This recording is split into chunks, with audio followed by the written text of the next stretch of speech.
अवस्था परिवर्तन गर्नको लागि र जनताको अवस्था परिवर्तन गर्नको निमित्त आज राजावादीहरू मोरङको एउटा सिङ्गो टिम नै आज यो बृहत मोटरसाइकल र्यालीमा सहभागी भएका छौँ र आज यो मोटरसाइकल र्यालीले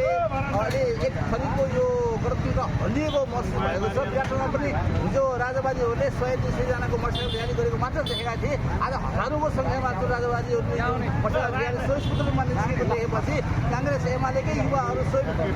पार्टीमा यस पार्टीमा आएर यसो मतलब यो राजावादीको टिममा यो जुनमा आएर राजा ल्याउनुपर्छ भन्ने अभियानमा उहाँहरू जुन जोडिनु भयो हामी अत्यन्तै खुसी छौँ र यसको यो अवस्थामा अबको दिनमा भनेको राष्ट्र पक्की आउने र यो गणतन्त्र हल्लिसकेको र गणतन्त्र जरेबाट फ्याँक्नको लागि एकपल्ट सबै राजावादीहरू फेरि मोरङ अझ साथीहरू पनि लेख्नु सहयोग गर्नुहुन्छ भन्ने हामीलाई लागेको छ र राजालाई जुन बास्केटबल भलिबल र के भने क्रिकेट बल जस्तो खेलाएर जति हालात हानेका छन् नि यी गणतन्त्रवादी भने राजा जति हान्छन् त्यति फुटबल बाती उफ्रे जत्तिकै यो राजाहरू सँगसँगै राजा यो फुटबल उफ्रे जत्तिकै राजा पनि त्यतिकै हाइटमा गएको हुन्छन् भन्ने कुरा हामीले महसुस गरेका छौँ।